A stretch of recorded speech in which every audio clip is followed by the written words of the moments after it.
When I first heard the news that they were bringing him home, I thought it was a scam. Nearly 8 decades later, the remains of a Utah sailor killed at Pearl Harbor are now home. See how his family is keeping his legacy alive. New fireworks restrictions go into effect for Salt Lake County, where you can and cannot light them off this year. The heat is on here across the state, where we have excessive heat warnings coming up. Guns, drugs, smuggling. Methamphetamines are now the #1 trafficked drugs on Utah streets. How law enforcement is dealing with it in the big bust they just made. Coming up. Governor Spencer Cox issues a historic proclamation. I'll tell you what it is coming up. I've got good news and bad news regarding your favorite Forest Service trails. Just make sure you watch it before you head up. Live from Utah's news leader, Fox 13's Live at 5 starts right now. Thanks for joining us. I'm Bob Evans. And I'm Kelly Chapman. Today, the remains of Navy Radio Man 3rd Class Theodore Q. Jensen are now back in Utah. He was killed nearly 80 years ago in the attack on Pearl Harbor. Fox 13's Sydney Glenn joins us live from Salt Lake International Airport, where she spoke with the late sailor's loved ones today. Sydney. It was an emotional day here as loved ones were finally able to bring that beloved sailor home. As this airplane touches down, a hero is home. It's unbelievable. About 80 years later, Just unbelievable that they could bring him home. this sailor lost at war Knowing my grandpa has wanted him home ever since it happened. is finally with his loved ones. When I first heard the news that they were bringing him home, I thought it was a scam. As Sharon Senecal Theodore Q. Jensen is my uncle. prays over her uncle's casket, I remember him doing just a million things. she thinks of the man who was taken too soon. I knew him as a young child, but then I also knew him just from the letters and things that he wrote. Even for the ones who didn't know, the man everyone is here to salute. His memory is all around. I live in the house that he grew up in, and all the trees around my house he planted. Now that Jensen is back and being driven to the place he left, his family can finally say a true goodbye for the man who died for all of us. His patriotism was alive and well in the 1940s. Hopefully in 2021 we can relive some of that. Jensen's remains are probably just now arriving back in his hometown of Delta, Utah, where he will be laid to rest tomorrow afternoon. And Kelly, you were there earlier today, and I know you spoke with some of those Patriot riders as they helped say goodbye. I did, yes, Sydney, thank you. Theodore Jensen, as mentioned, is being escorted to his final resting place by the Patriot Guard Riders of Utah. They're a volunteer group who love our country and those who serve to protect it. Today's processional took off from the airport in a missing man formation, a salute to Jensen. I had the honor of being there today for this special homecoming and asked a few of the riders why being part of this event is so important. What does it mean for you, Reed, to be out here today, to be part of this? It's such an honor to be here, to be able to recognize Mr. Jensen as he comes home. The opportunity to be able to recognize and bring him home after 79 years is just it's a blessing for the family. What do you hope the community gathers from what you're doing today? I hope they appreciate what everybody does, all the people who are serving now, and hopefully, you know, they'll all return home and we won't have to do more things like this. Looking down from the heavens today, seeing what's happening, seeing this procession, what do you think he would say and think?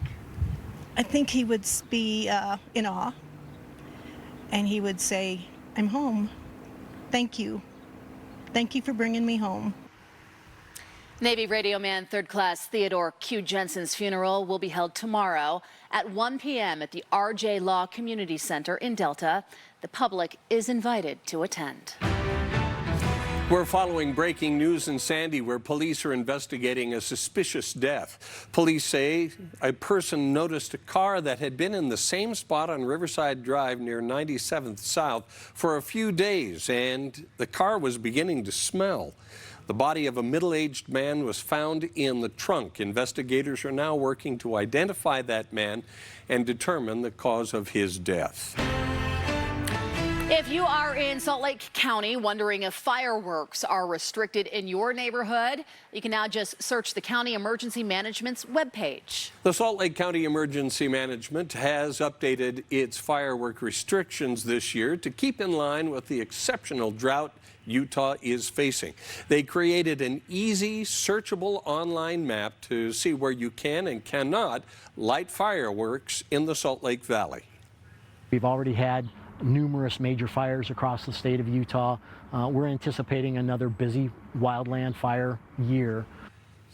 A reminder that statewide fireworks are only permitted in the summer from July 2nd to July 5th, and then again from July 22nd through the 25th. They are only allowed to be lit between the hours of 11 a.m. and 11 p.m., except for the 4th and 24th of July, when the period extends to midnight. Of course, we have all of this information and much more at fox13now.com. Starting today in Wasatch County, you will need a permit, also an inspection by the fire warden before you can burn anything. Yesterday afternoon, the Little Pole fire grew out of control. The homeowner who started the fire did have a burn permit. However, there could still be a possible fine depending on whether they followed guidelines. The Goat Springs fire is now 95% contained. It started along the Juab and Tooele County line west of Eureka on Friday and grew to at least 400 acres, destroying 2 cabins. It is believed to be human-caused. Utah Forestry Fire and State Lands says smoke may still be visible in that area. We've been talking about how dry our state is right now and the immense heat that's coming as well. Not a good combination, Allison. No, so we're going to have some excessive heat warnings going into place later this week. So current temperatures, yeah, it's hot right now, but we're just getting going. So yes, we're going to have much hotter temperatures later this week.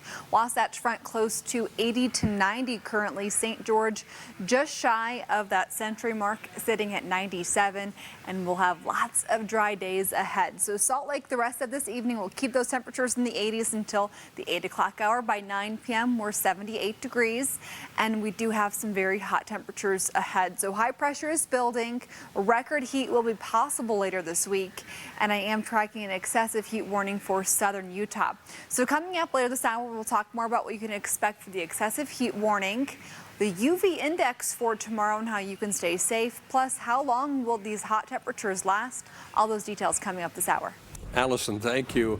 A house that once contained enough explosives to level a South Jordan neighborhood was torn down today.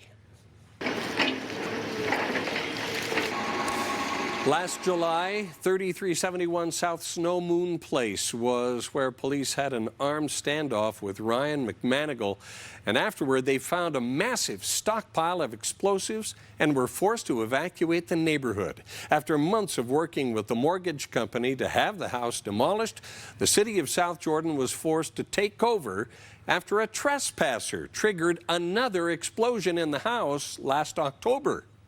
In South Jordan, we not only want our residents to be safe, we want them to feel safe. So, like I said, this is a huge sigh of relief for us as a city and for the neighbors. Ryan McManigal is being held on charges of attempted murder and use of a weapon of mass destruction. The Nevada Assembly has approved the creation of special places where visitors can go to legally consume recreational marijuana. The bill to create cannabis lounges is now headed to the governor's desk.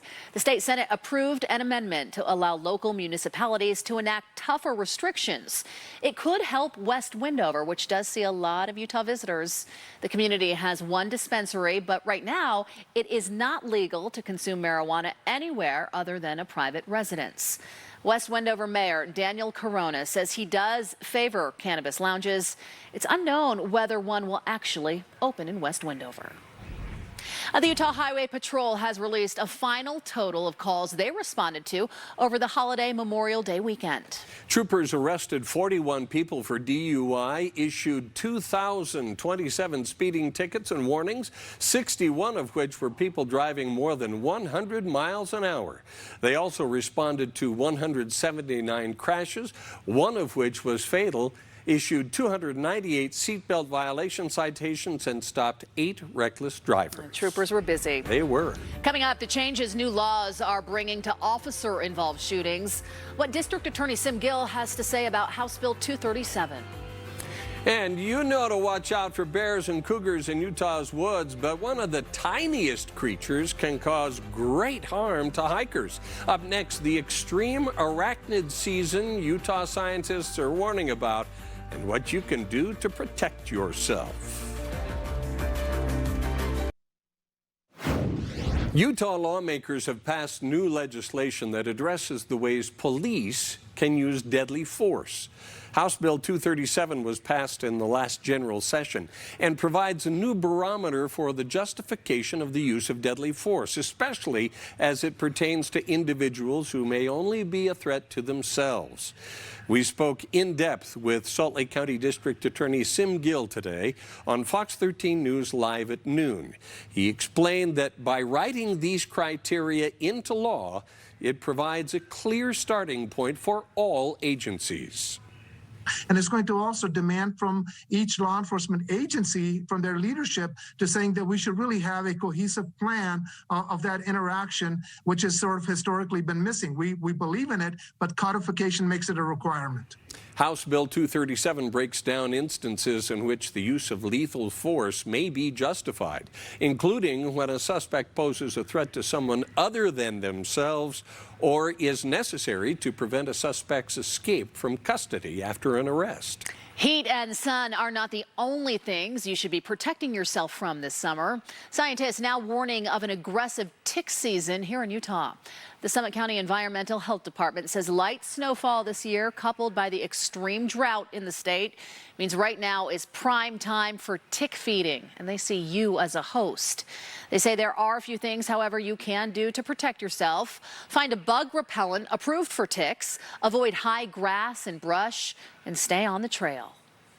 Usually the best practice is long pants, long sleeve shirt, minimizing long socks, minimizing how much contact, easily accessible skin that they can access. And if you didn't know, Utah is home to many tick species, including the deer tick, the dog tick, and the Rocky Mountain wood tick. Now, they all do carry dangerous, even possibly potentially deadly diseases.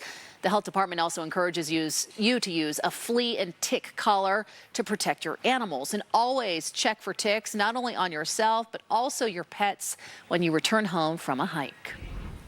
The Utah Jazz are now just one game away from winning their playoff series against the Memphis Grizzlies. That would be round 1, Bob. That's correct. And Fox 13 News wants to help you root on the Jazz every step along the way in this postseason. Starting tonight, every weekday on non-game nights, the Fox 13 sports team will present the Sports Page Playoff Edition. Jeff and the sports team will highlight where the Jazz stand now and provide analysis ahead of the next game. Watch the Fox 13 Sports Page Playoff Edition on the Fox 13 app, on Facebook, your streaming device, and at fox13now.com. It's going to be a good show. It sure will. Still ahead, one of America's deadliest massacres happened 100 years ago this week. How the president is now remembering victims in Tulsa, Oklahoma. There were more than 1,700 doses of the COVID-19 vaccine administered in Utah since yesterday. More than 38% of all Utahns are now fully vaccinated, including more than 50% of people over the age of 18 and nearly 80% of Utahns over 65. Drug maker Moderna has now filed for full U.S. approval of its COVID-19 vaccine. The FDA has already granted Moderna emergency use authorization of its vaccine. More than 124 million shots of the Moderna vaccine have been administered in the U.S. Full approval of the vaccine, which is based on 6 months of trial data, could help lessen vaccine hesitancy in the country. Moderna has agreed to supply the government with 300 million vaccine doses. There were 112 new cases of COVID-19 cases in Utah today. That is the lowest daily case count in more than a year. The percentage of people getting a positive test result dropped slightly to 6.4%. There are 130 people currently hospitalized for the virus. No new deaths have been reported. In national news this evening, 100 years after one of the worst attacks of racial violence in American history, President Biden is the first president to travel to Oklahoma to remember the victims and honor the survivors of the Tulsa Race Massacre. Between May 31st and June 1st of 1921, a white mob looted and burned homes and businesses in Tulsa's Greenwood district, known back then as Black Wall Street. Roughly 300 black citizens were killed and thousands more were forced into internment camps. President Biden met with the 3 remaining survivors today, who are now between the ages of 101 and 107 years old. He heard their stories. For much too long, the history of what took place here was told in silence, cloaked in darkness. But just because history is silent, it doesn't mean that it did not take place. President Biden announced 2 new measures to help reduce the racial wealth gap in this country. One would address inequity in home appraisals. The other would increase federal contracts with small, disadvantaged businesses by 50% by 2026, investing $100 billion in minority businesses. I can hear the bells and sounds of slot machines now. As of 12:01 a.m., pandemic restrictions today in Las Vegas are a thing of the past. Casinos, restaurants, and hotels are now back to full capacity. And in most places, fully vaccinated visitors can now ditch the mask and scrap social distancing as well. Health experts worry, though, not everyone will play by the rules. But for a city so reliant on tourism, it certainly is a tricky balance. The challenge is to get people to actually wear their masks if they have not been vaccinated. It's on the honor system, and we have a lot of people coming to town who are on their first vacation in a year and a half. Last year, the pandemic turned Las Vegas into a ghost town, costing thousands of jobs and billions of dollars in lost revenue. Next week, the Las Vegas Convention and Visitors Authority will debut its nearly $1 billion expansion to host America's first major trade show since the pandemic began. In California, a firefighter is dead and another is injured after they were shot at a fire station in Los Angeles County. Authorities say the suspect is a fellow firefighter who was off duty at the time. The suspect barricaded himself in a home near the fire station. That house caught fire and the suspect was found dead inside, where he apparently took his own life. Listen to this. Major League Baseball is being sued over their choice to move the All-Star Game from Atlanta to Denver. The Job Creators Network, that's a business advocacy group, is demanding the return of the All-Star Game to Georgia. And if not, they're demanding the MLB pay $100 million in damages to the state as well as local businesses. The MLB made the decision to move the All-Star Game earlier this year in response to Georgia's controversial election laws.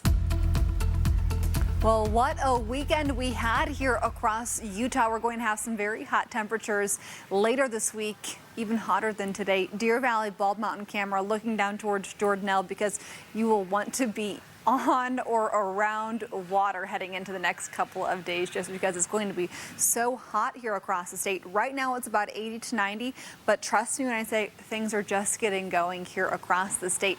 Salt Lake City, today's high has been 87 degrees. Last year was our record. It was 94 degrees on this day and an average high 79 degrees. Now our sun will set about 9 o'clock tonight and it will rise tomorrow about 6 a.m., 5:59. But we look at the forecast for tomorrow in addition to the temperature outside, which will be hot.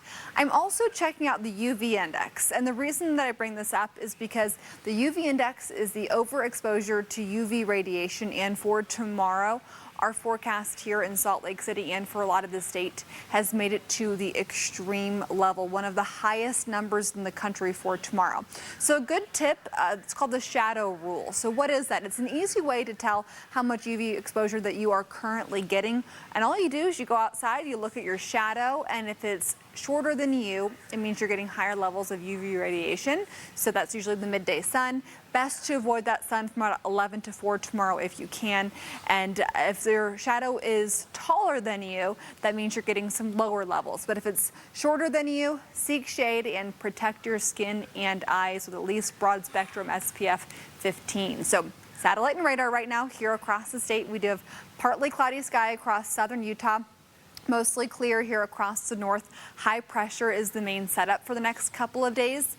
And first half of the day will be comfortable, but once we get to noon, it's hot here in Salt Lake, and by 4 p.m. we're around 90 degrees. For St. George tomorrow, as you wake up, around 70, and then into the 90s by lunchtime, and by 4 p.m. triple digits in St. George. We'll also keep things pretty dry here across the region the next couple of days. Overnight temperatures first thing tomorrow morning will be about 50 to 60 degrees. St. George close to 70 tomorrow morning. Some mild start. Afternoon temps will be around 80 to 90. St. George triple digits. 103 for Thursday, Friday, Saturday. You'll have heat warnings from Thursday noon until Saturday at 10 p.m. And you're a little bit cooler early next week, but a lot of heat the next couple of days. Salt Lake, we are in the mid to upper 90s Thursday, Friday, low 90s Saturday, Sunday. A little bit cooler next week. We'll talk more about what you can expect in the extended forecast beyond the 7-day later this hour. Literally started with $50 dope deal on the street, and is growing into through the hard work and dedication of all of our partners into the case that you see today. Hundreds of pounds of drugs are now off Utah streets, but it's shown a light on a much bigger problem, what authorities are revealing. Plus, a cyber attack on the largest meat supplier in the world.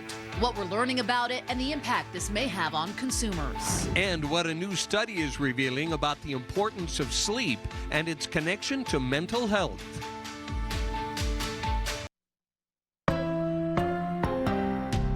All right, up and at 'em. Good news for early birds here. A new study says waking up earlier, even by just 1 hour, could help lower your risk of depression by 23%.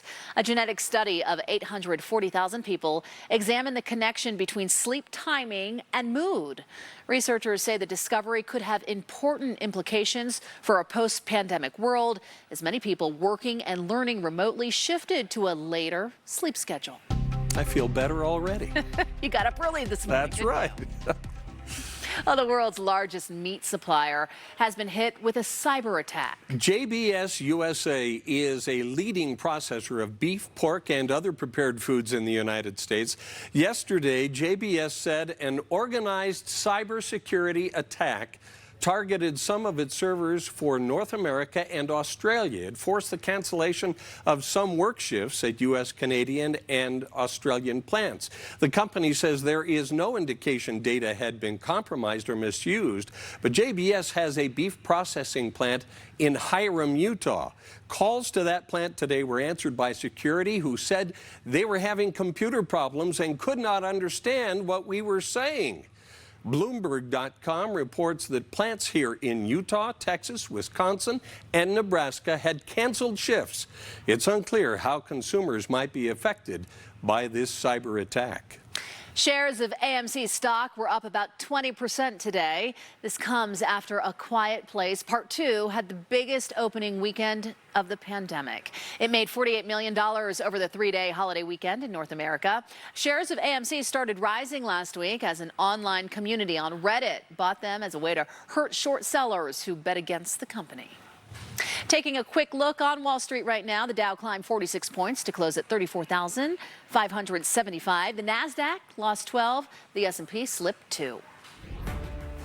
Law enforcement say they've just taken 420 pounds of methamphetamines, the #1 trafficked drug in Utah, off of the street. On Fox 13, Spencer Joseph, what this means for those addicted to that drug. Coming up. A first for Utah, Governor Cox issues a proclamation recognizing LGBTQ Pride Month.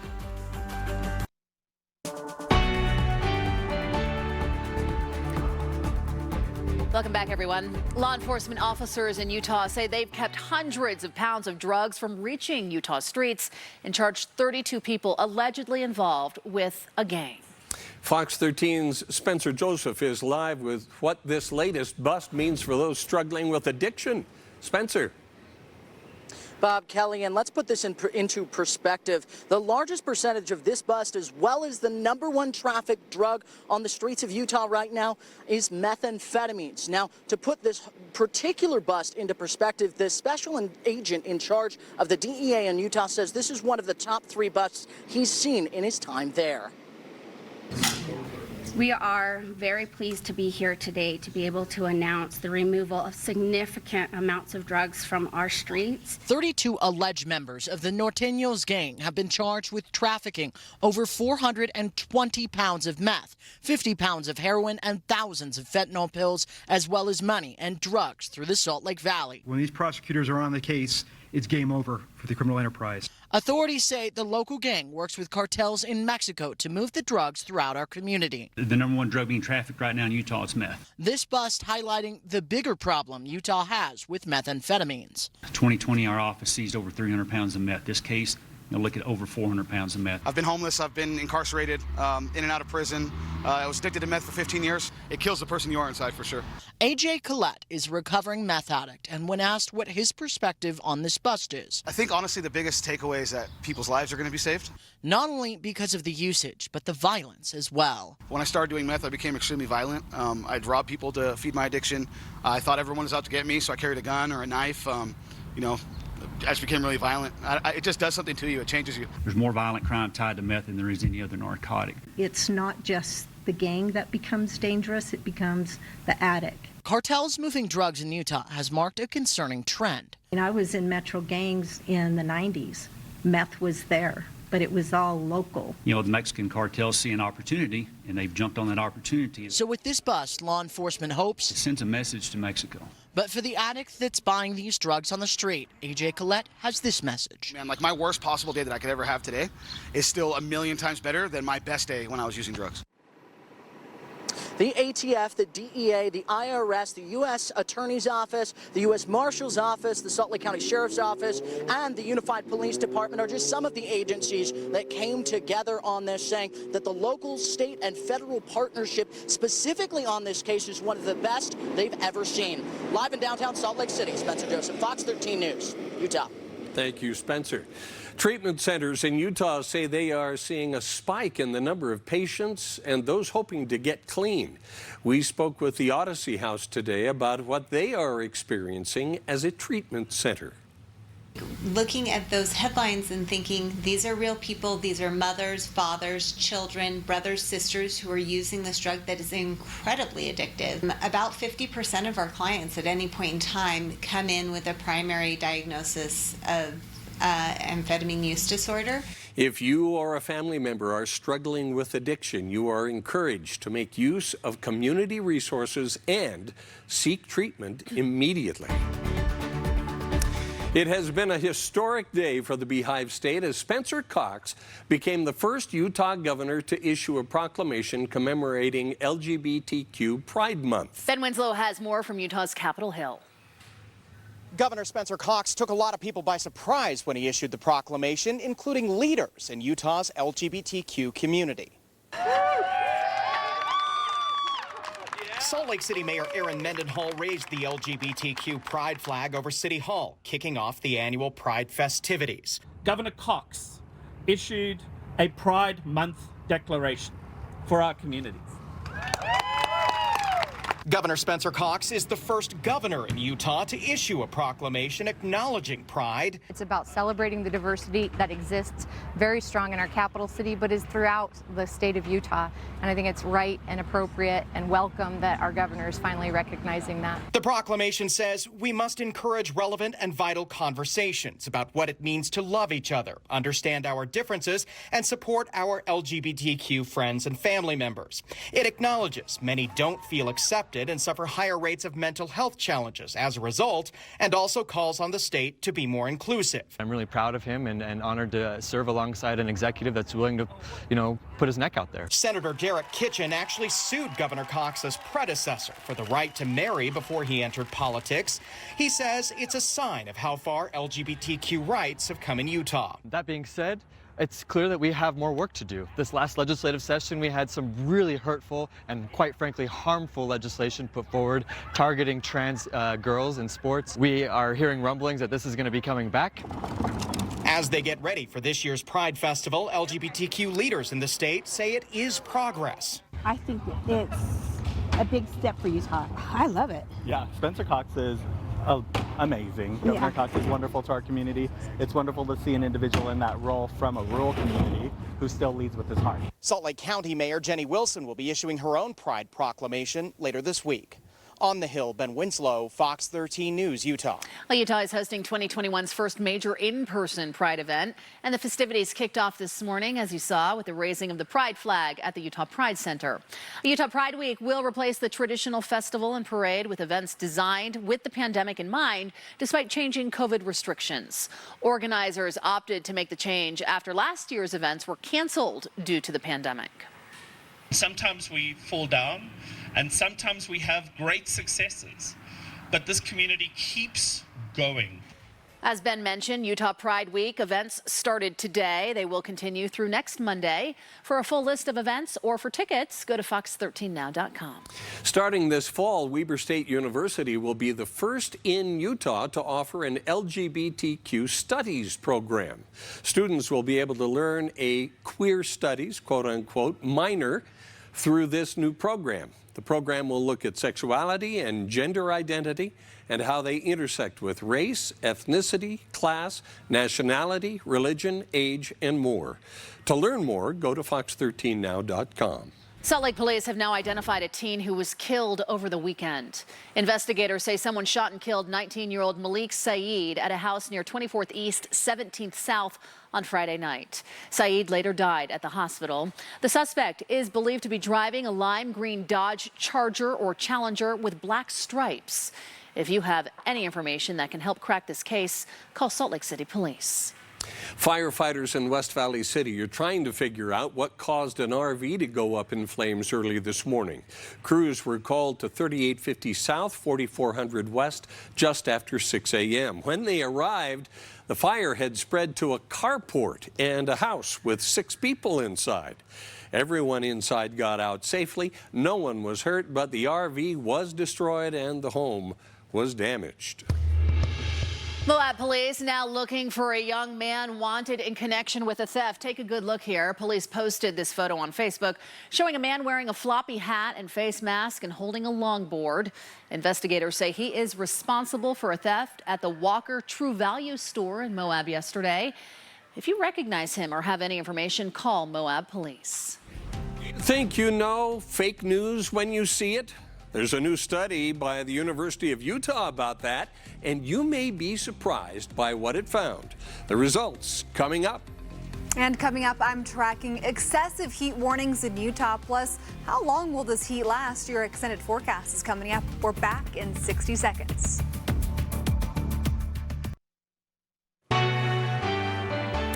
Law students at the University of Utah Law School released a report detailing what they are calling the, quote, unmet legal needs of people in prison. The students say many people in Utah prisons have no way to solve non-criminal legal problems, such as divorce, medical debt, child support, or old traffic tickets. They say those problems can be a barrier to successful re-entry into the community. Another new study from the University of Utah finds people who are most confident in their ability to spot fake news are usually the worst at identifying false information. More than 8,200 Americans took the survey for the study, evaluating several Facebook headlines. After reading them, they rated their own ability to identify what was real and what was not. The study also found people who put more thought into the sites they visit tend to be less susceptible to misleading news.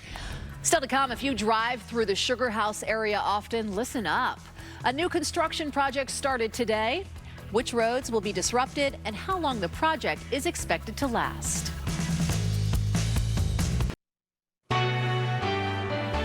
If you drive in the Sugar House area, you need to plan ahead since UDOT is starting a major construction project. This may slow things up a little bit. Beginning tonight, road construction will start on I-80 between 13 East and 2300 East. West and eastbound traffic will move to the outside lanes of the freeway. That'll feel different. Crews will be working in the center. This will happen overnight and on the weekends as well. Drivers should use caution and expect uneven roads as they switch lanes in the construction zone. This project's going to be reconstructing 4 bridges and replacing over 25 miles of pavement. In addition, we'll be adding 1 new lane in the eastbound direction of I-80 between approximately 1300 East and 2300 East. It's a big job. UDOT says it is time, though, for an update. The freeway was built in the 1960s. Replacing all the pavement will create a much smoother ride for drivers. That's always nice. Because all the work is happening at nights and on weekends, UDOT is asking drivers to be extra careful. The project is expected to take 2 years. There is more funding coming into Utah to fix up our parks and recreation areas. The downside to that is construction could keep you from reaching those destinations. Fox 13's Brian Champagne ran into people learning that the hard way at a popular lake in Utah. This is old video of people enjoying the Tony Grove area up Logan Canyon. And this is today. Bummer. The first sign is subtle as you dream of a day in nature. It's beautiful. There's a hike around the lake and you can swim and paddleboard and kayak. Then you hit this. Oh no. Well, we're hoping to go up to Tony Grove and enjoy it, but the road's closed. Oh no. The Forest Service got funding to do road maintenance. It's closed from today until July 4th weekend, when it will be open until mid-August, then closed again while they finish resurfacing. Missing the fall leaves is hard. We're trying to manage this into a relatively compact season, and it still allows some use up there, but we realize it's going to impact people, and that's frustrating. Tony Grove itself is not closed, just the road, so you can still get up there using these. If you come in from the Franklin Basin side, you can come in from Blind Hollow, from the Bunchgrass Trail. Once the snow clears, there will be access in from a lot of different directions. The Bunchgrass Trail starts near where the road's blocked, but all we saw today was a bunch of disappointed U-turns. We came into town to visit family over the holiday weekend. We were going to go to Tony Grove Lake and maybe take a little walk, but we enjoy walking into Turner Campground while the campground's not open. It's a beautiful level walk and it's pretty up there. The Logan District Ranger says the Great American Outdoors Act is funding projects for the next 3 to 5 years, so there could be closures where you want to go. Check in with the local Park Service, Forest Service, land management agencies, and see if there is work scheduled, and always have an alternate plan. In Logan Canyon, Brian Champagne, Fox 13 News, Utah. Now, you may be interested in this. The first concert has now been announced in the Red Butte Gardens Summer Concert Series. Alternative country artist Jason Isbell and his band, the 400 Unit, will perform on Friday, July 30th. Tickets will go on sale to Garden members this Thursday morning. Tickets for the general public go on sale Friday morning. By the way, more shows for the Red Butte Gardens will be announced later this month. For the link to buy tickets, go to fox13now.com. If you are a cyclist, you already know this. It's hard to find a better city to bike in than Salt Lake City. In fact, a new report says only 7 U.S. cities top Utah's capital city. A new ranking by Lawn Starter says Salt Lake City was 8th best in the nation in which to bike. The rankings were published to coincide with World Bicycle Day, which is this Thursday. According to Lawn Starter's analysis, Salt Lake City ranked high in access to bike lanes, bike trails, and bike shops, the number of bike clubs, and the number of workers who bike to their jobs. For more details on this story, go to fox13now.com. I think 8th place is good because it's good enough that we recognize how great it is, but not number 1, so people across the country are like, hey, maybe I should move there. Our little Yeah, right? secret, yeah. We've got so many awesome areas to bike, but Are you going to want to with the extreme heat coming into the state? Something to keep in mind as you're heading out the door the next few mornings, because the ride home is going to be potentially dangerously hot depending on where you are come Thursday, Friday. But right now, Salt Lake 87 is hot down in Phoenix at 103, over in San Francisco 67, 77 in Minneapolis right now, and Dallas currently 72. Now here in Salt Lake, it is downright hot. Same thing for St. George, 97. So wind out of the southwest, 15 miles per hour in St. George, gusting around 20. It actually feels a little bit cooler, but still it feels like it's in the 90s. Now, next couple of days, we're going to have a lot of heat. Satellite and radar here across the region shows you a few clouds, mostly across southern Utah and eastern Utah, but a few lingering clouds here across northern Utah, or passing clouds, I should say. High pressure is our main story. Lots of heat the next couple of days. Hot temperatures, the main headline. We'll have an excessive heat warning that starts on Thursday at noon for the St. George area and over towards Lake Powell, Glen Canyon Recreation Area. That'll go until Saturday at 10 p.m. So an excessive heat warning with temperatures around 105. We really need to be careful because heat-related deaths are possible. So please use extreme caution as we wrap up the week. But current temps here across the state, a lot of us in the 80s and 90s. Fire weather forecast, not that high for tomorrow. This is tomorrow, 6 p.m., but happy to see that. However, still exercise caution. As we look at the next couple of days, we're going to have a lot of heat here through this upcoming weekend, which is great because a lot of the pools opened, but I would try to avoid the sun between 11 a.m. and 4 p.m. tomorrow if possible. Now, taking you into next week, this is Friday, June 11th, so next weekend, not this upcoming weekend, we're still going to have heat here across the region, but it's not going to be quite as hot as it will be as we wrap up this week. Tomorrow morning when you wake up, 60 degrees. By 10 a.m., we're close to 80 degrees. First thing tomorrow morning, it'll be around 55 to 65 here across the state.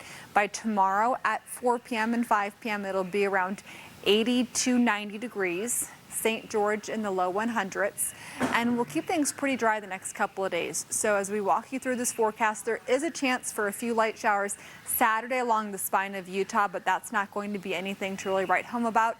But it's the heat that's the main story. So for St. George, you're close to 103 through Saturday. And then you'll have those temperatures next week, Monday and Tuesday, in the low 90s. A cold front will likely arrive along the Wasatch Front. As of right now, the timing brings it for the evening drive on Monday afternoon, but that will certainly change as that becomes closer. But we'll have temperatures in the upper 90s for Thursday and Friday, and then in the 80s Monday and Tuesday next week. The Jazz one win away from advancing to the second round of the playoffs after a win last night in Memphis. Game 4 to take a game with 3 games to 1 lead, but another tough battle against Memphis last night. The Grizzlies gave the Jazz their best shot. Jazz did slow down John Morant a little bit, but he still had 23 points, 12 assists. The Jazz played strong at the end of the third, Donovan Mitchell, 3-point play. He led the Jazz with 30 points. Jordan Clarkson, solid off the bench, shooting a big shot, gets 24. After he gave the Jazz a 13-point lead at the end of the third, but the Grizzlies never quit. Anthony Melton made big shots for Memphis in the fourth. 3 cut the lead to 2, but the Jazz also a tough team. Mike Conley, some big plays down the stretch. Jazz pulled out a big win. They responded to all those runs the Grizzlies made.